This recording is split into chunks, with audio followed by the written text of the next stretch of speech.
So again, I'm going to record. There we go. And what that is basically just kind of helps you walk you through a little bit about what we're going to be talking about during this presentation.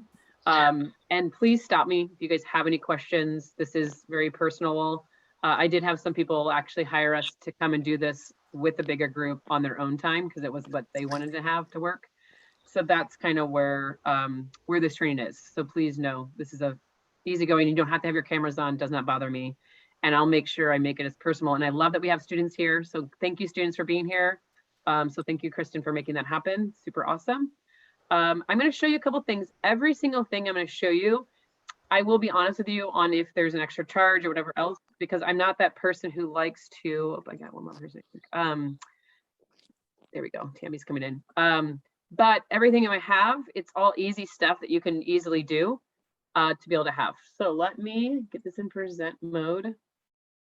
If you don't know who I am or my background is in education. I went to school for 13 years, saw there was a huge issue and problems happening online. And then we teamed up with all the big tech companies. I still am a credentialed teacher. I actually taught virtually last year for my old district for 4 months. But basically what I was doing was I was actually subbing for an elective called social media literacy. And I was getting paid to be the teacher, but I also was getting paid through I Can Help to create the curriculum. So that curriculum now we're actually selling. And it really is working, so which is pretty powerful stuff. So that's kind of the neat part. So that's kind of my background, as you guys know, but I think we saw massive issues. Anna was having massive increase with students reporting stuff to us online and seeing the trends. So just giving you guys the simple like tools to be able to walk away with today. But I always like to start out with some kind of a fun activity. So the activity is one of ours from our digital citizenship curriculum books. And again, this is an additional piece, but you easily can do this on your own.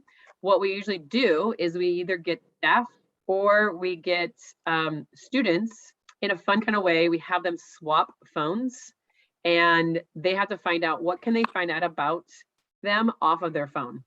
And again, some teachers like, how are you going to get them to do their phone, right? It really is, you tell them, like, you get to tell them, hey, don't look at my snaps, don't look at this, you get to set that up. So what we're gonna do, since we are virtual, is I have it linked to my lead intern's Instagram page. So if you wouldn't mind unmuting yourself, off of just this, what you see, what can you tell me about Mitch?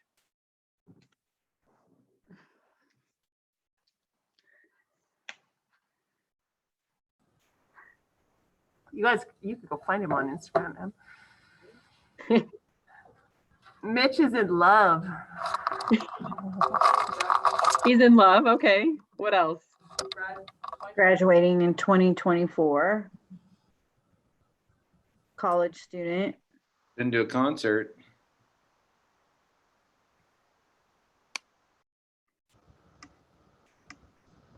And I'm going to scroll down so you guys can see some of his pictures. Definitely involved in school events.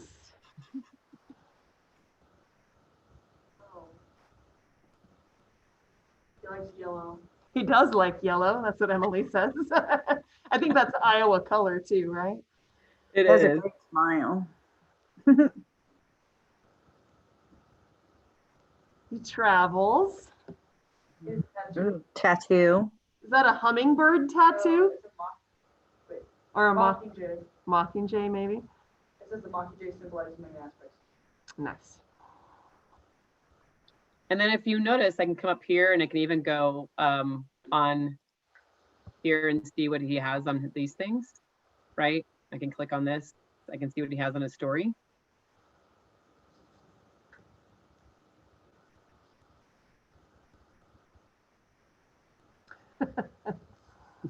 Oh, he's always saying having a good day. Mm-hmm. He's very positive. So those are the things you can Daily find. joke. Maybe our school needs a daily joke. It involves a lot of people. There's a lot of people. He does have a wide variety of people on his Instagram. Wide variety, yeah. So what's neat about this, right, is it's showing you, it's showing you what you can find out about, somebody off of their social media page. Mitch actually told me to go watch it's the #1 Netflix series right now. It's called You. And I watched two episodes of it, and I was like, oh my gosh, I cannot watch this anymore because I don't know if does anyone know what You is about? Mhm. What I've do you seen- know about it, Emily? It's about like a stalker, and he goes to like her social media and find it's actually very interesting to watch the process of him doing that. Exactly. So basically what it is, they basically stalk. It's about a guy who is a stalker. He goes on their social media page, can find out where they live, goes over there. It's murders. Like it is very, and Mitch is like, Kim, you got to give it a chance. It's interesting. I'm like, but this is what they're watching and this is what they find interesting. It's all about stalking and it's all about like murders. It does have like a different twist because the girl was also purposely posted this stuff to get him to come and entice him to come to his house, right? To see what kind of person he is off of what she posts on her social media, to show that like, hey, it's not just one person, it could be the other person, right? So it's very interesting to see. So showing them these pieces, and it's an interactive way of doing it. And again, I don't like paying for something and then coming to something, but I am going to be very transparent with you guys. But all of our lessons, and we do give you 3 free samples, that kind of a thing, all of our lessons are online, but then they come as a PDF and they come as a Google slide. They're all meant to be students leading them. So it's meant to be peer-to-peer kind of lessons, right? So that students can actually do this, so they can make it kind of fun. As you can see, it's discussion questions, and then any kind of notes that they need to have, right, can be there so they can be interactive. Simple ways you can do it. The other one that I like to do, this is an easy one. I actually haven't made it as a lesson, but it's a simple way, especially if I'm at a school or if I was doing like bus duty, I'd simply like, hey, do you guys want to play a game? They're like, sure, what? I'm like, pull up your camera, right? So if you want to do it with me, pull out your phone, get out your camera roll. And I just simply say, hey, scroll on your photos and then pick one and show us what it is. I have no clue what I'm showing you, but there's, like, and then they have to kind of make up a story about it, right? And then, or they have to explain what this picture is. But that way it's like, a lot of them were pulling up like where they literally, you could tell they were cheating off of something, but then you're having this, but then they get a laugh about it because like, you can't get you in trouble for showing us this, right? But it's just a fun way to let them pull up their cameras and like show you those different things. And again, having that conversation, what is on your phone? How are you portraying yourself? That kind of a thing, right? Just showing you some natural ways to let that kind of conversation come out. So those of you who are new, because I think there's a couple of you guys that are new to us, this is our mission as a nonprofit, is to empower student change makers. So I'm glad we have students here. So shout out to Kristen for bringing them. Promote the digital safety, right? And then also celebrate them. That is also the biggest thing, because when this devious lick thing goes down, challenge goes down, or when you're having problems with racial slander online, like you need to realize that's a small population of your students, and we still need to celebrate those big populations who are doing the right thing. That's the biggest piece. So we get to celebrate with the big tech companies along with the other piece too. Students need to be part of the solution. So again, really getting the students to come. The ones that have purchased us to have this training afterwards, they're going to make sure that their student leaders are getting to have this conversation as a whole. Because when you get students part of the solution, they truly have sent us when there's any kind of school threats, when there's any kind of suicide situation, 49% of students are not turning to adults. They turn to their peers. So it's just kind of breaking that habit.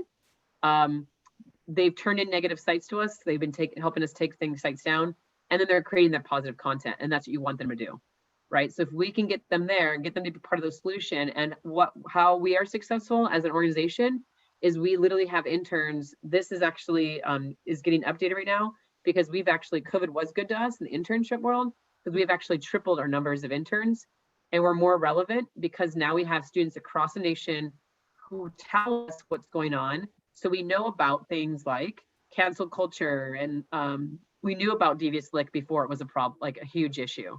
So we knew how to have this conversation. So during this hour presentation, I'm going to give you guys some ways of how can you build trust on your campus. I'm going to give you guys ways of how you can like quickly shift the conversation from something negative to something positive. So everybody can help on this call. So my challenge to you, because I am an educator, so you're gonna have homework. At the end of this, you have to be able to tell us what will you do when you get done with this hour presentation. It needs to be some actionable items. Right when you get done with this call, this is what I will do. Right? Maybe before winter break, this is what I will do. And even before the school year's over, this is what I will do. And maybe it's something else, like, because you want to do small things, you don't want to be crazy and do too much.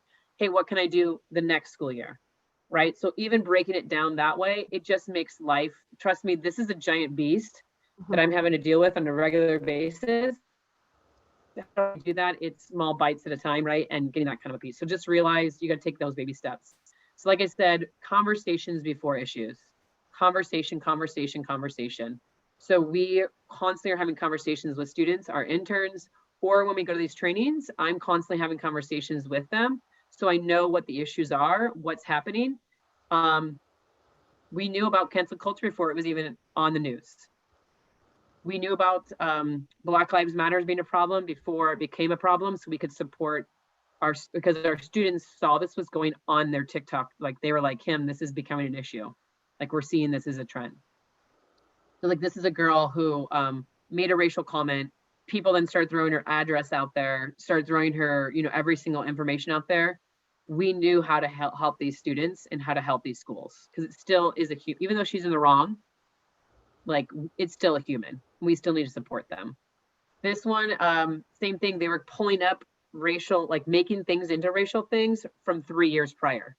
This is actually a student who graduated, but 3 years before they had posted something about white Power Rangers and they wanted to turn into something racial. They actually edited the post to make it look more racial. So we actually had to help the student and say, like, you need to get a lawyer involved because this is defamation of character, which is considered slander. And if he is trying to get into political and he's trying to get into digital media, you can't have this coming to haunt you like in the future. So he's able to get a lawyer to be able to get this kind of stuff taken down. But it was 104 retweets. That's 104 people that they're having to like ask. But you have to go back to the original to get them to take it down so that that content doesn't exist anymore, right?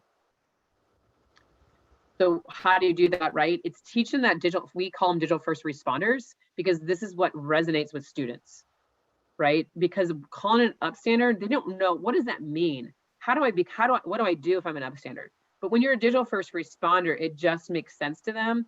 When you see a car accident, how many can at least call 911, right? Like they can take that step. And what's the next step after call 911? Can you get out of your car and go check on the person, right? If there's blood, realize how many guys would be like, I'm tapped out. I pass out when there's blood. Like some people are like, I'm out. So just understanding, I'm always trying to set them up for success. Like we just need you to at least report this either online or to an adult so we can then get help. But realize there's still that snitches get stitches mentality, which is real. Like even myself doesn't like to be a snitch because of that mentality, right? But what point are you no longer being a snitch and you're asking for help, right? At what point can that be? So that's the conversation I'm hoping we can start having with students, and that we don't ever want to put them in an uncomfortable situation, but we truly are here to support and help.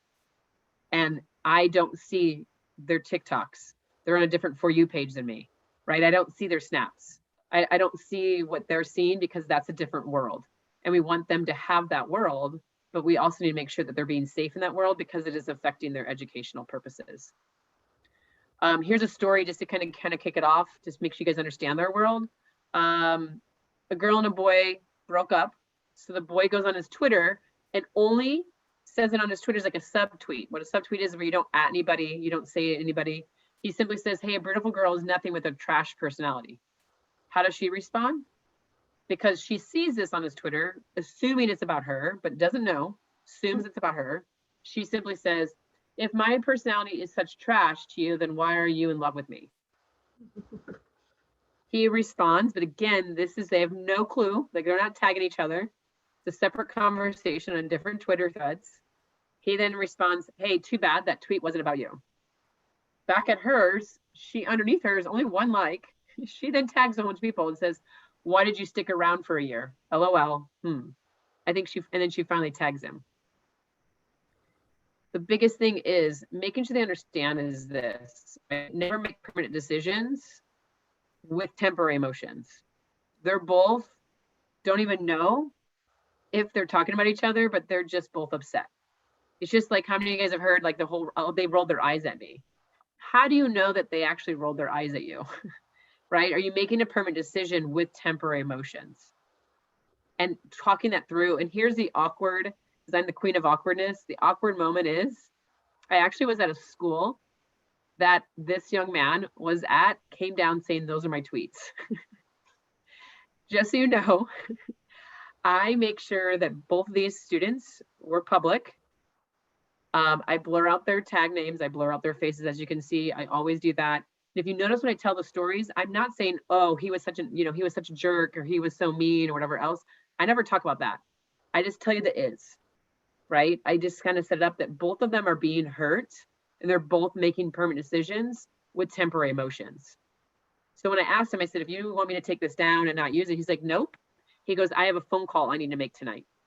He actually called his ex-girlfriend to apologize. His ex-girlfriend is actually my former student. She then sent me a message like, what did you say? Because clearly it, like, he called and apologized. Like, this is the power. I'm just making sure we have these right conversations, and we make it where they don't feel like they're being targeted, and you're really about them just understanding. This is how you can build that trust, right? And you can have that conversation of not be making people feel like idiots. Adults don't understand their lane. They don't understand like who's in charge of what. No one, because there's no internet police per se, right? So here's a party. Clearly they were very artistic on their design. But right away when parents see this, when this was driven to parents, they want to take screenshots and say, oh, here's the principal's phone number and here's his email, right? And this is not at a school. This is on the weekend at someone's house.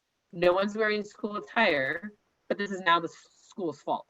Mm-hmm. So when parents are upset that schools are always getting involved, and this kind of thing, it's like, but we don't have a choice when this is what's happening, right?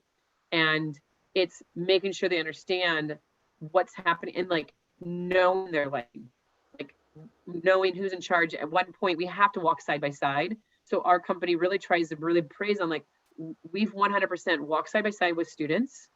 We walk side by side with schools, and we walk side by side with the companies. It's not one person's fault.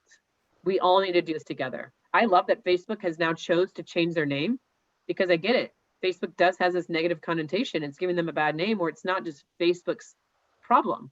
This is a human problem that we need to fix together, right? So if you didn't know, Facebook is literally changing their name. They're rebranding it. Facebook will be like Instagram and the WhatsApp app. It'll just be underneath it. Oh, I forgot what they named it. They named it something. Curious how that's gonna go. Right. I think it's ridiculous. So here's our steps. It's just something simple, and again, it really just basics, because you have to have some kind of a foundation for anything. So the foundation is just making sure that they do understand, like, hey, please let us know that you need to inform us whenever there is anything going. There's no judgment, like as long as you can make them feel like they are safe. Because the biggest thing when I ask them, like, why don't you let adults know, they're scared of being in trouble, or they're going to take things away, or you're going to punish them, right? So just making sure that they feel comfortable, that they can report anything inappropriate online, right? They can do that there. It takes about 3 steps. They've made it way easier now, but they can block inappropriate people, right? And they can block inappropriate accounts. It's actually making sure they even know it's actually not good if you follow accounts, because when you follow, you're giving it power, right? So when you're following an account that you think is negative, you're giving it power, and they're saying, oh, my name is, and I approve that message, you're giving them backing. So these fight pages that are going on, the more people who are following it, they're giving it power, okay? So just making sure that they should be blocking it for those reasons. Posting positive, that makes sense. And then stop negative talk with positive. So if I do go on, if someone sees it, if I go online, I see someone that says, Kristen is stupid or Kristen is ugly, I should be going on there saying, hey, I actually think Kristen is beautiful, and I think she's awesome, right? I'm trying to make sure I stop the negative with something positive, trying to shift that negative culture and shift it over here to something positive, right? Any way that you can. And then we just kind of always encourage that they do follow it. They follow not only us, but like follow those encouraging pages that those are the things that you want to do, right? To be able to be inspired. The hashtag can help is honestly like a Batman signal.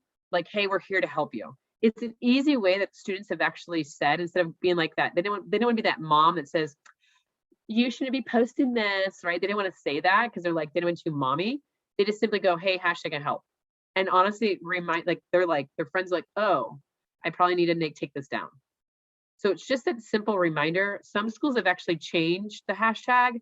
Liberty High School in Brentwood, California, their mascot is a lion. So their hashtag is called Pride Matters. So they've just made it as a culture thing that if anyone's saying anything negative, that they just put hashtag Pride Matters. And honestly, the people they've had to use it mainly on is the adults after sporting events. So just kind of seeing that culture that they've built around that piece. How do you handle like these awkward situations? Is having conversations about it. So how do you handle when a group chat gets out of control? Here's all the student answers. And then we've made posters that you're able to purchase as a PDF, pretty cheap. I think it's like $20. You can print up as many as you want for all of the series, and you can hang them up in bathrooms or counselor's office or classrooms, so students can see this is the conversation, right? Hey, how do you handle if somebody asks you for inappropriate photos? These are all student answers. All of our stuff is made with students, for students. What do you do if somebody asks you or sends them inappropriate photos? Number one is making sure they understand they need to delete the photo right away, because we've actually had to deal with some cases where young men, and they were sent photos, they shared it with their parent or with another person, and even though that was to show them like, I don't know what to do, doesn't matter, they still sent it and they still got a charge. So making sure they understand if someone sends it to you, you need to delete it right away. And then also just put them in situations like this. Hey, someone sends you a racial comment, right? Someone wrote us racial comment, how would you respond? And then pausing to see how they would react to that. And again, there's always different scenarios, there's different ways, but giving them a chance to kind of give that. So I'm gonna pause and see if anybody wants to share how they would answer. If somebody wrote a racial comment, what would your reaction be to do?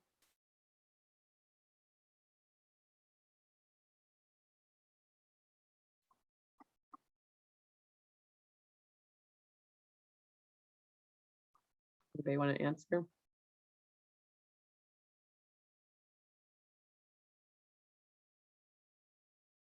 Students' answers are usually like, it's 2021, we don't talk like this. I mean, they're very creative on how they kind of say it. But again, if you notice all the stuff that they've said, it's never making someone feel bad. It's always just to the is of what it is. Because if you're sitting there targeting them, you're putting more fire on fire, which creates more fire, right? So just making sure you're respectfully calming is a huge piece that we try to implement. You know you made an impact when you make it into the bathroom stalls. And here's why this is an impact, and it meant a lot to me. Knowing this is, I did a virtual event last year at a school in Ohio who had massive issues. They actually had student leaders who were involved in the DC attack. And so that's why they had me come in, because it was a huge issue. And so they had me come in person this year. And so I came back and they go, Kim, we have to take you to the bathroom. And I was like, interesting, but okay. So I go into the bathrooms and they go, look, these are still hung up from last year. So since January, these have been in the bathrooms. Not one person has ripped them down. Not one person has wrote on them. Not one person has thrown them in the trash, in the toilet seat, flushed them down that way, right, and get them stuck. Not one person has touched them, because they respect our stuff, because they know it's made by students for students. And they've made that as a culture, and they're proud of it. So I'm just showing you that, like, when you make this into your culture, it's there. So let me give you some more tips on how can you like build that trust. And this is including with adults to students, but this is also students to students, right? That they kind of understand, how can we build this trust? So the first one is like, focus on what you can influence, because you can't influence everything. There's always going to be jerks, right? There's always going to be mean people. That's just a given thing. But what can you influence? So make sure you're focusing on that. The second one is be curious, especially you adults. You should be asking questions, right? Hey, what's going on? Why do you think people are doing this? Like, what can we do? How can we support you? Right? What can we do differently? I actually play dumb. Like police officers are like, Kim, I don't know how you're not a cop. Because I honestly play dumb a lot, and I'm just like, I don't understand. Like, I don't understand what's going on here in the stories. Like, can you show me how to do this? And I usually do know it, but I want to hear it from them, right? I want to hear how they're using it and how they're kind of navigating it. But you know, oh, there's one that's missing. Let me put that on there. Be aware of your bias, right? Understanding, like, I get called into investigations, and like, let's say usually it's someone's been hurt somehow, you know, like usually someone cheated on somebody, right? Or somebody, like, were friends and now they're felt like they got stabbed in the back, you know, like kind of a thing. So I'm never like accused right away knowing this is who did it. I'm always going in knowing there could be a bias, but I'm going to make sure I give everyone a fair chance, right? Almost like a fair trial. And I hear the side of the stories from both sides, and just make sure you know where your bias could land and that you get the full story. Because when I do that, there's so much there's so much back piece to the story that once you put it all together, it just makes sense of why they acted the way they did. See how they are using socials with their peers. This is important. Like, how are they using it? Because let me stop sharing. Let me kind of explain this too, especially to you adults. Is what a lot of adults don't understand is this. The older generation, you guys are what we call scrollers. So when we are on social media, we scroll this way, right? We scroll through feeds this way. The younger generations are swipers. They're swiping this way. Okay. So what does that mean? Here's what that means. They're being social this way. So if you have any kind of information you want to get out to your students, should it be on the main feed? Yeah, it can, right? Because that's like, that stays there forever. But if you really want to get something out, it should honestly be on your story multiple times, right? It should be on the story multiple times, because that's where they're at.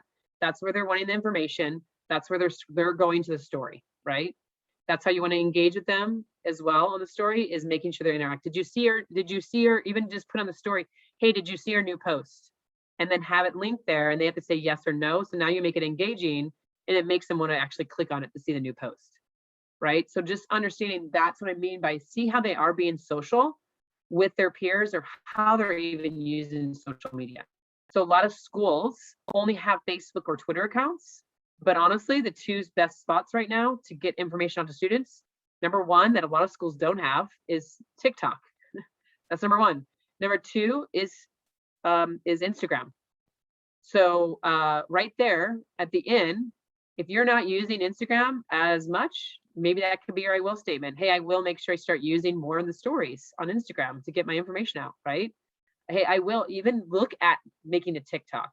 It really isn't that hard. And let me actually, you guys are getting bonus content. I didn't share this with the last one, but now that I'm thinking about it, I did have somebody asked me, well, what would you put in your TikTok? Let me just show you an example. They're really easy. I was like, oh, I hate these, but I mean, look, all I did was I put something behind me, and then I'm talking about appreciation days. Simple stuff that you can do, and you can put that on TikTok, and you can put it as a reel on Instagram. And it's where you're able to, any kind of important information, fun information, and then you can actually throw it up on the story as well. But TikTok is the #1 place where they're at. We are going to be launching soon how to make your Instagram pages more engaging with students. The last one that I have on here about how to build trust is setting expectations, right? Have you, like, students don't know what the expectations are, right? Like, I will tell you, we usually come in and do school presentations, so everyone is on the same spot, right? Just putting it as like we're going to sign a contract. Like, I sign things all the time, and I don't always know what the expectations are. So do they actually know what your expectations are online, right? Like, what is it? So we've gotten different pieces, and I'll kind of get to that, where it's really getting everybody on the same page of what your expectations are. Even in the classroom, when do you want them to have their phones out? When do you want them to have it, right? What is your expectations? Can build that trust, and then make sure it is something that everyone knows, and it's just a culture at your school. Before I let you guys think about this, I'm going to show you some examples, and then I do want you guys to, I'm going to tell you now, so while I show you examples, I want you guys to share. how are you guys doing? What are you guys already doing? Or what's an idea that you have that you can build that trust? Okay, so off of this, so I'm going to show you some examples, but think of your answer so we can hopefully get some answers out of you. So the first one is that I got this from quite a few years ago from a principal that I worked with. And she created a survey. And in the survey, it flat out asked the students, who on campus do you trust? And they had to answer that question. Now, here's the interesting part that comes out of that. You now get to see what teachers do students, not even teachers, it's staff members, including lunch people, bus drivers, janitors, whoever they trust. You're now seeing who students trust. And then as a good admin, you'd have those courageous conversations with the people who don't have anybody, have no students, don't trust. Hey, we did the survey. Here's the Google. You can show the data, like your name is not mentioned at all. Like, how interesting is that? What can you do? How can I train you to build trust with students so they can tell you when they don't feel safe? So now you're able to show that.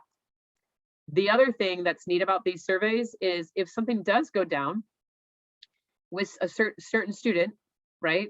And Kristen, I'm hoping you're letting me use you. Thanks for letting me use your name. Thanks, bestie.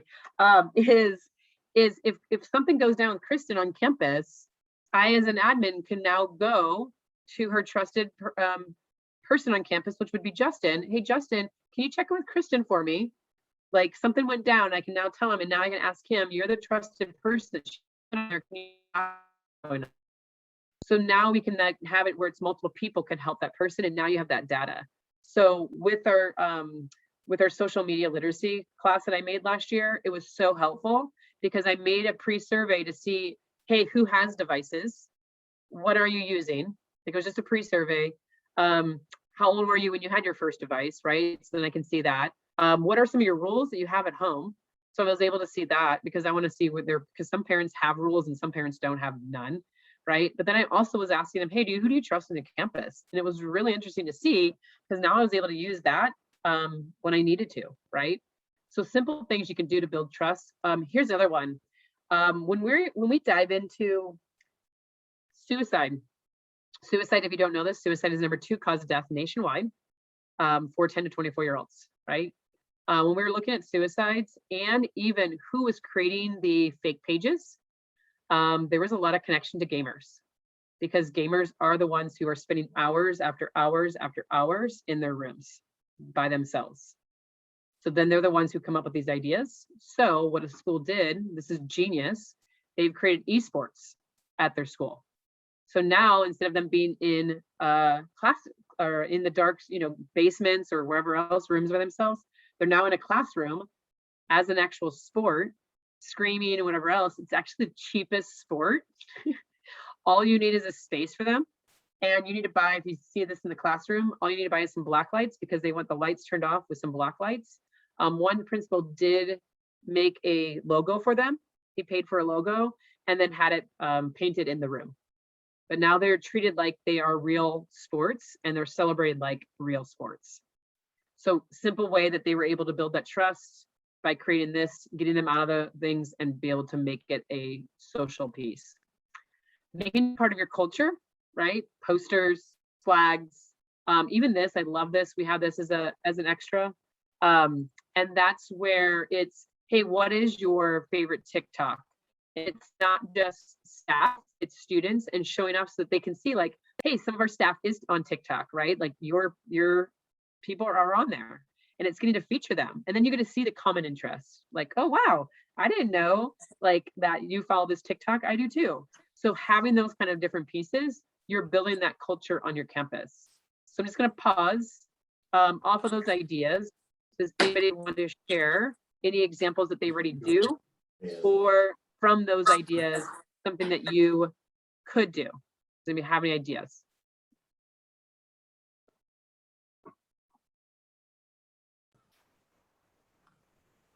Well, I would say my leadership students do have a TikTok, and we are still trying to learn how to be engaging with the purpose instead of just for fun. But the fun content is what kind of drives kids there in the first place.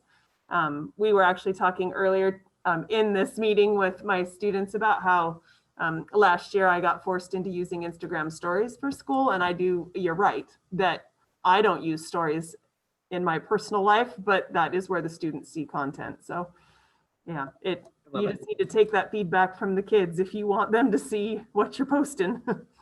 And what's your, shout out your TikTok. I need to follow it. What is it? It's probably at WHS_Rams. I will look real quick. Perfect. So again, that's what I want to be able to do, is be able to show, even though you got to start somewhere, and schools are trying to look for that, right? And so we're trying to build that, some examples of schools that have one, so you can get ideas from other schools, right? And it is, you have to start somewhere, and that's where they're at. Anybody else want to give it? Thank you for sharing that. Anybody else want to share an example? Okay, no problem. All right, so let's jump in here. So again, here's our curriculum. It is on our website. It's 50. This is our starting, like I would suggest if you're gonna do one thing, if you haven't done it yet, this is $4.95. And again, it comes as a website. You can see it all there. You can download it as a PDF and like this, you can see how simple it is, or you can download it now as a Google slide, right? So you can have it up. So this is one that I love, and this is easy. You don't even have to have a lesson to be able to do this. We call them respectful call-out cards. What respectful call-out cards are is you just simply ask students, hey, what do you observe as behaviors that contribute to unhealthy relationships on our campus, right? What behaviors do we see, do we or our peers ignore or mitigate? If you don't know what mitigate is, here's down here, make less severe, serious, or painful in our own relationships, right? And then after they answer those questions, now let's have you advocate for themselves and others by creating this respectful call-out card. And they can create it either on if you want to do it as a hand one, or they can do it as a Canva or a Google slide, right? And they have to include what's the issue, where does it happen, specific example, some kind of image, and how it makes people feel, right? So I'll show you an example that a student in Washington made. So theirs was victim blaming 101. So on Snapchat, there's a thing called YOLO, where you can put up, and it makes people, look, I only live once, go ahead and tell me how you feel about me. So people are like, oh, want to suck my, fill in the blank. I loved your outfit today. It looked really sexy. Want to hook up, right? May I please see your boobs? But what the message they're saying, the victim 101, is this, but they could have just not posted it. So because I posted this and asked people, what are your thoughts about me? Now it's okay for me just to share whatever I want, no matter how inappropriate or sexist or, you know, whatever it is, no matter how much it is, I was able to do it. So I shouldn't have done that. So that's what they called out as a respectful call-out card. So walking them through that, where they get to share that and they get to call their own peers out on these things. And then going back, then it's asking these questions. Hey, after hearing those, which one did you connect with the most, right? Which one were you surprised by the most? And ask them some questions. Do you think that people who use social media platforms realize the power behind that screen? Do they realize there's real people behind the screen? How about in person? Do they realize the damage they're making when they're making these really hurtful comments, right? They're making these really hurtful comments to people. Do they realize the damage they're making? And then it's actually saying, hey, as a group, let's pick one, as a class, let's pick one that we can all focus on, that we can then try to combat and make, you know, change. And what can we do? And then have them come up with an action plan. So this is how you can really make that power, and something simple and easy to make them be a part of the solution. Part of the solution for admin in our curriculum piece too is we give you this, it's a front and back sheet, but it literally is just a digital restorative. So if there is a problem that comes into your office, you can have them fill out this form of like what actually happened, right? What actually happened on that different things. So you're making them kind of share that. They're actually even sharing like who's someone that they trust on the campus as well. So that's something important. We did create as well it's like a digital restorative video course, right? But some schools are buying it and making it so that now every student knows the expectations. The 10 video thing, you answer a question before you move on to the next one. Some of them are doing it in class together, and some of them are having it take home and take and do, and they get a certificate at the end. Or it's simply a digital restorative only for the kids who have gotten in trouble. This is what they would do instead. So 3 scenarios to make you think about, right? To make you think about, for to have, hey, what's your social media plan?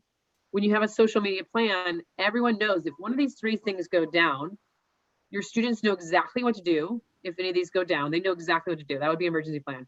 Your yard duties would know exactly what to do if any of these go down. Your admin would know, your teachers would know, right? Even the janitor or the custodian, if something went down, they would know what to do if any of these would happen. That what's the system? What is your emergency, your social media emergency plan? So if somebody is videotaping a fight, right? And it's on a private page, what do I do if I was a student, right? What do I do in these situations? So making you think about these things. For that one, it's what are the expectations if there is a fight? What's the expectation if someone is recording it? Because what they're doing is in the airdrop. So my suggestion to the plan is admin should be bringing anybody in who had their phones out, making sure they've deleted it. Even if they can, if they see anybody in there, make sure they bring it in and have them pull it there, see if they can delete this stuff off the content. It does take time, but you're setting up expectation. You're setting up that, you know, hey, this is what happens when there's a fight that breaks out. If there's a fight page, if you're able to get a screenshot of that private page, get a screenshot of the followers. You're now going to bring in anybody who's following that page in, talk to them about, hey, do you realize what kind of damage this is doing to the school and how this is affecting our education? Making sure their parents know that they're even following that page, right? All those different things are ways that you can have an emergency plan. A bully situation happens on Snapchat and then disappears, okay? So the big thing is the emergency plan is students should know how to screenshot. Now they don't want to screenshot on Snapchat because it'll notify the person that they screenshot that they took a screenshot of it. So do they know that they can go over a phone and take a picture of it, right? But they have to have the user's name. I've had quite a few situations recently where they didn't have the username. It's really hard for admin to do anything about. Okay, so that they need to know that they need to take a screenshot, but they need to make sure they have the username as well, a part of the, when they're turning something in, okay? The last one is a racial post gets reshared after 3 years plus personal information is shared. Make sure that they have all of the conversation, every single conversation is. But the biggest question is on all 3 of these is how is this affecting education? Because parents, you're going to have upset parents if you don't have an explanation of why you're getting involved in the first place, right? How is this affecting the school day and people's education? And then when you are doing this, being very straightforward with the students on what your next steps have to be. Like, where do you have to go? I'm going to pause. Anybody have any questions on this?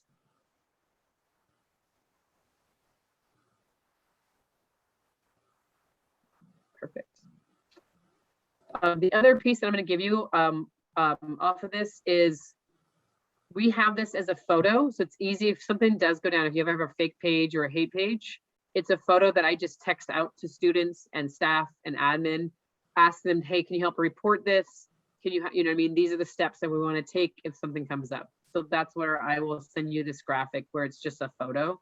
So it's easy to have my, I keep it as a favorite on my phone. So when this does go down, I'm easily able to send it as a DM to people so they can get help. But the big thing if this happens is asking student leaders to report the page and individual post, right? That they're reporting the page, every single individual post where it talks about students, because you can do that. Report it as harassment and /bullying, and it's someone you know. Okay, so those are the 2 steps. And if you trust me, when you get into that situation, I will help you when you guys get there. Making sure, if you can, if you feel comfortable, right, that you're publicly commenting, respectfully commenting, not like, don't be like, oh, you're a jerk, this is really mean, blah, blah, blah. Just respectfully comment like, hey, this isn't okay with me. Sending them a direct message. I'll show you an example of that here in a second. But then look at who's following the page. We've talked about that, right? Look at who's following the page. Usually who the page is following, it's usually their friends, right? So usually that's who it kind of comes back to. That's an investigation tip for you.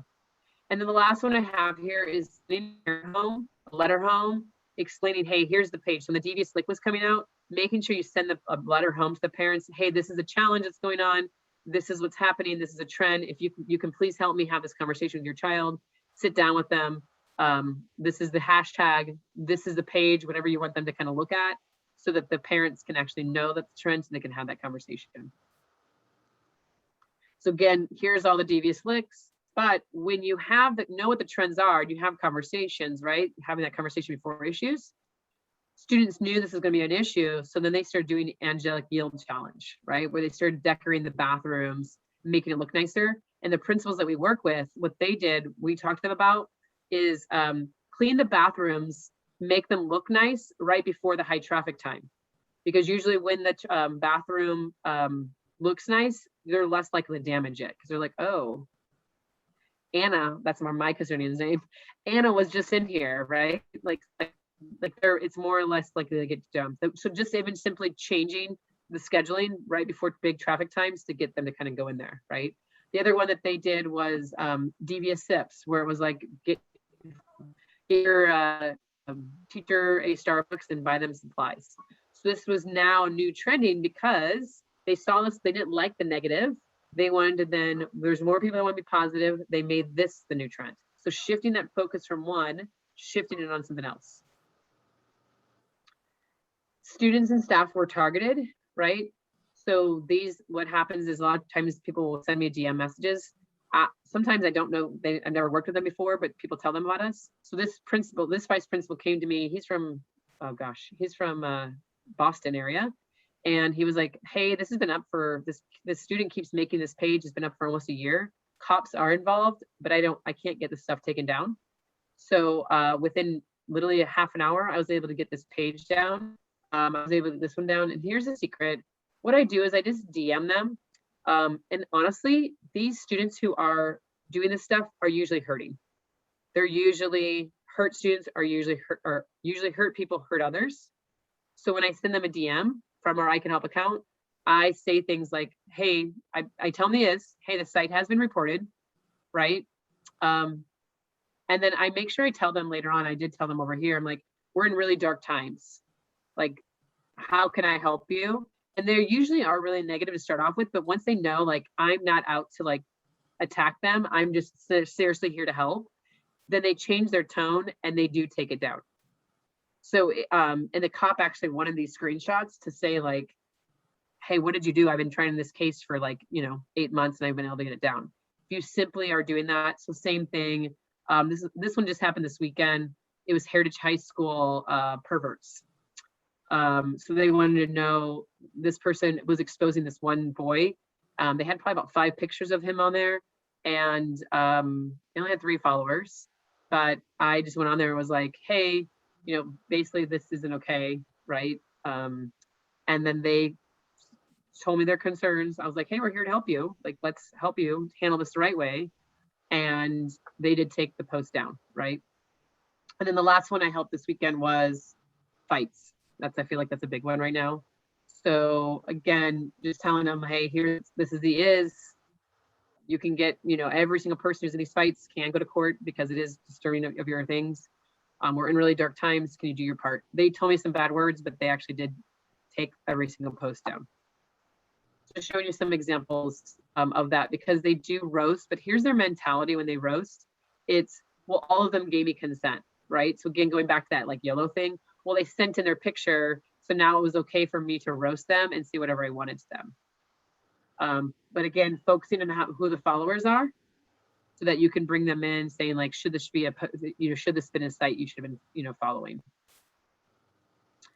We do have other lessons like this one where it's the pull in the right direction. So let me just show you that one quick. And basically what it is, we usually have 2 students come in the front, have them vote. But since we're remote, if you wouldn't mind participating, either physically raise your hand or thumb, or do it with the emojis.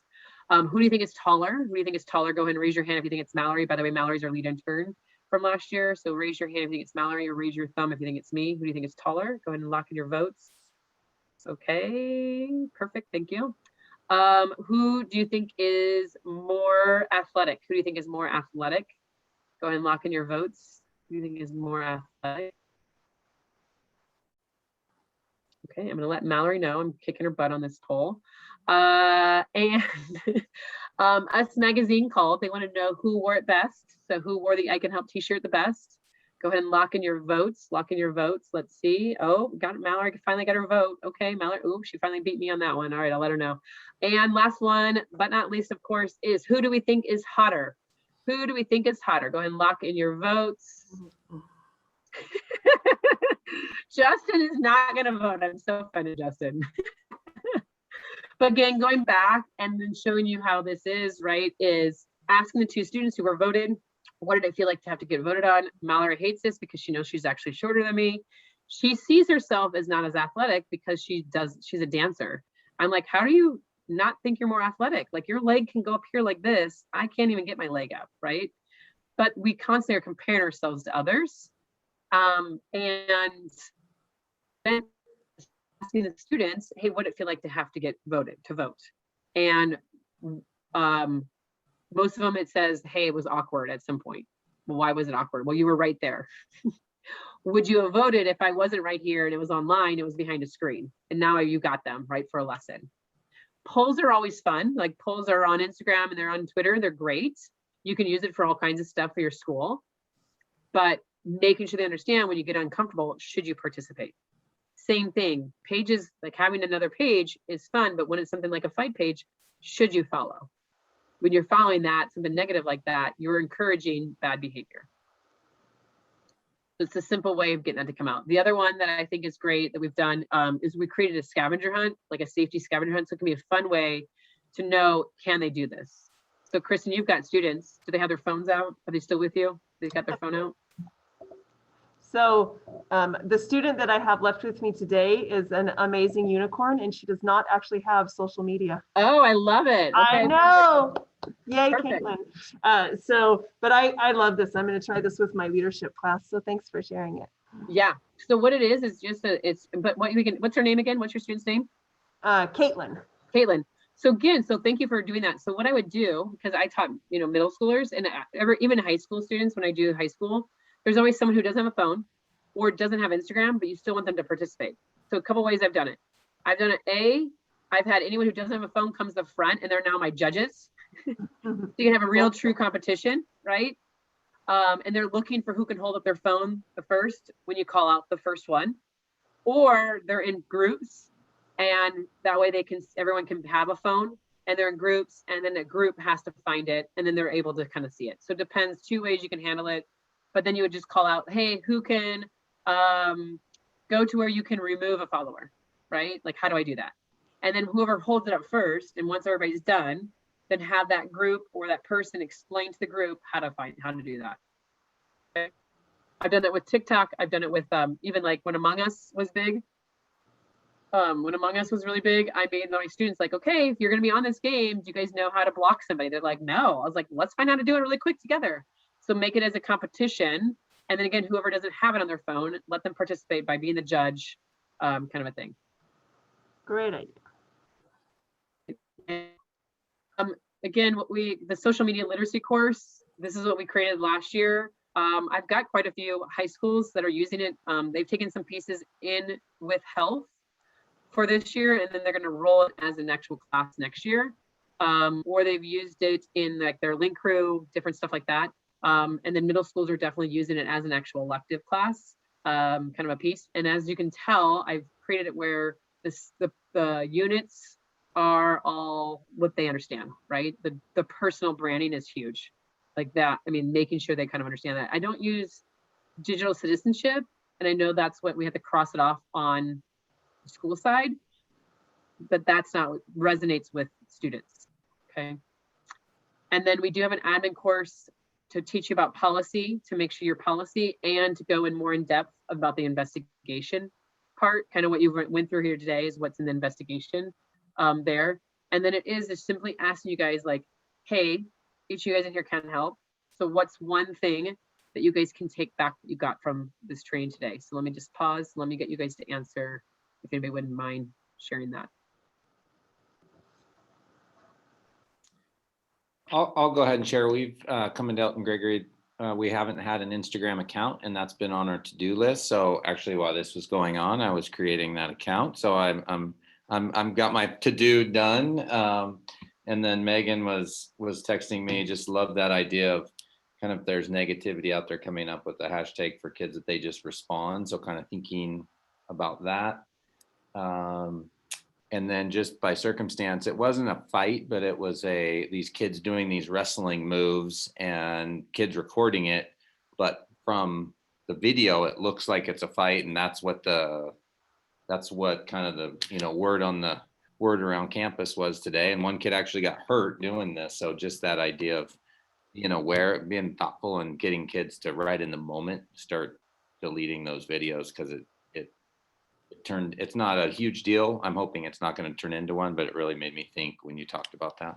Right. And if you explain the why, right, how you just explained that, they understand that, and that's when they would do the right thing, right? And then Justin, just to go back to your Instagram, congrats on that. Make sure you make it as a business account. And the reason why is then you can see your data. So I can actually kind of, if you need more explanation, but you just go into the settings, you can make it actually a business account. And then we're actually making a course to teach you how to make it to be able to do that, and to make you feel comfortable to give two students the password to be able to help you post. So it's not just you, right? That you can feel comfortable with when you allow two students to be on it, that you're giving them the responsibility and they know the expectations. I'm gonna be honest, I've only helped 2 schools that had any kind of issue that happened because they had students have access to it. And it really wasn't that bad. And we walked them through it. And it was just like, hey, this is what you would have to do, right? So make it as a business account. And then and then we have a course. If you're interested in that, Justin, if you're wanting to do, I would give it to you for free. If you're willing to do a testimonial for me and kind of be a guinea pig on it. So I'm willing to do that. It's going to be, gosh, I think we're going to start off at $30 maybe. And like, it's gonna be like $40, but I think we're going to have it at a discount price at 30 or something like that. So. Yeah, definitely. I don't want to take up everybody's time, but I might catch you at the end for the business account. I'll look at it. And yes, Yeah. I'm interested in doing the class, whatever testimony. Perfect. Yay. Love it. Anybody else want to share their I will statement?